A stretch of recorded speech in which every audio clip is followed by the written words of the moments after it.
Good day, Jamaica. Torino Beckford here. Just discussing the issue of the child Nikita Noel that was recently murdered in Hanover. As we have been seeing for a long while now, the nation's children are at a direct risk to crime and violence and are many times targeted by criminals. And this must change because any modern country that cannot adequately protect its children is not a civilized country at all. If we can't protect our vulnerable like our children, our women, and our elderly, then we can't really say that we have a civilized society. So what we really need to do is to really find this person. It is very important to find this person and to make an example of this individual so that this behavior is not repeated.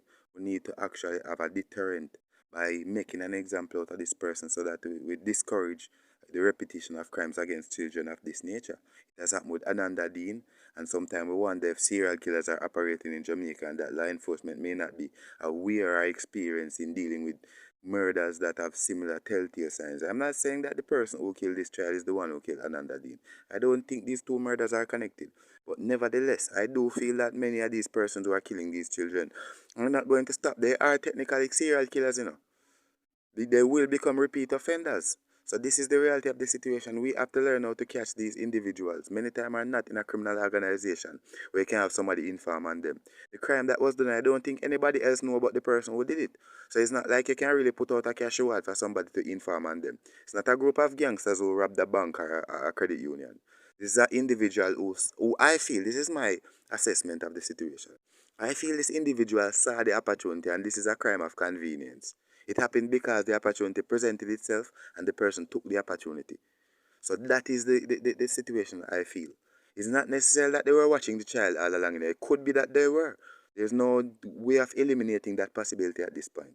But it's not like they had to be watching and monitoring the movements of this child. It could be one of convenience, like they saw the opportunity and they took the opportunity.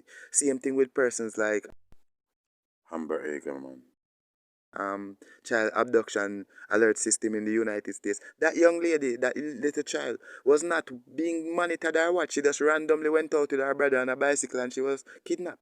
So this can be a crime of convenience. I think that the person you're looking for is between the age of like 15, 16 to 50 years old. It's a very wide gap, but it's a male between those ages.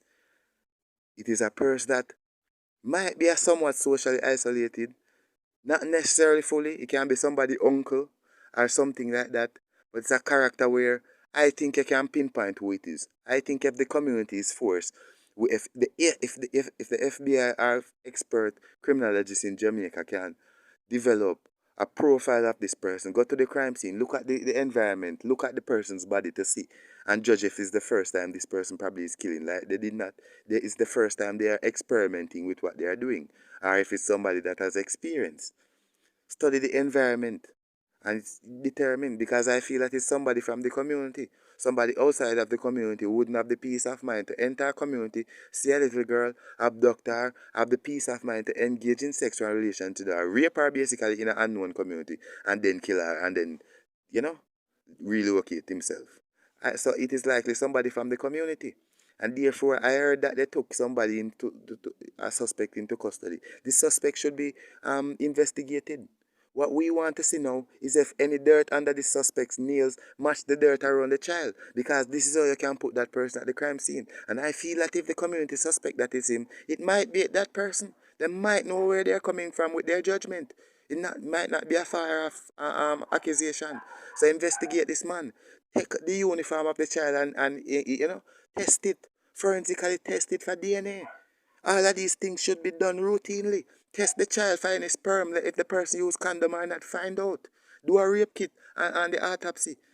Collect any form of DNA as evidence, because I'm betting you the rapist did not take any form of adequate precaution to not expose his body fluids to this child. So I'm betting the crime scene and the child have DNA. And if we carry it to you, to Papi in around at the forensic lab, we can actually pinpoint who the person is by going through the community and pick 10 to 20 suspects and testing them, taking mouth DNA swabs and other DNA samples from them. We should do this, and we should question the community about anybody who might have been there who we don't see anymore, who might have relocated, because the criminal might instinctively relocate, and this is a very convenient way of identifying the person. The one person in the community who just missing. So they need to look out for things like this. We can solve this and we need to solve it. As I always say, I intend on becoming your head of state. And if I am in charge of this country, these crimes will not go unpunished, you know. Even if they have to take 20 years, there will be desk job officers who will take these crimes personally. These are the cases that they cling to. And many of them won't stop. And we will find who is responsible. Even if we have to look 20 years. So this is the mentality that we need to develop in Jamaica, where justice don't have a time limit. And justice should be something that we pursue objectively. So I want to see the forensic team going down there, the forensic team doing the autopsy, taking away any DNA evidence, studying the crime scene, seeking the assistance of overseas law enforcement agencies that might have more experience on this than us. They can do that. Many times we can have quid pro quo relationships. So that is what I think should be done right now. I don't think this should become a 6 day wonder in the news and we forget about it like we did with other crimes against children. And I don't think that we should allow the government the convenience of grabbing a scapegoat and say this is solved, here's the person who did it, and it might not be them. We have to make sure that the perpetrator caught is the one responsible. And therefore, Jamaican people, we need to be more frustrated and angry about this because it could be your daughter. That's what you should realize.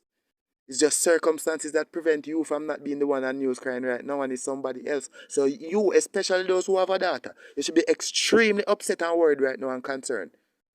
Because we should be almost like a lynch mob hunting down this person. This person is an animal. He should not be treated with the convenience of civilization. He should be in a cave, in a cage. We should find this individual, this perpetrator, and put him in a cage. That is the approach we want to the protection of our children. So I want this voice note to be circulated until it reaches the relevant authorities in law enforcement and in government so that they can understand that we want this criminal to be found. It's very important with regards to the safety of our children. So Jamaican people, please join me in encouraging a proper investigation into the death of Nikita Noel. Thank you.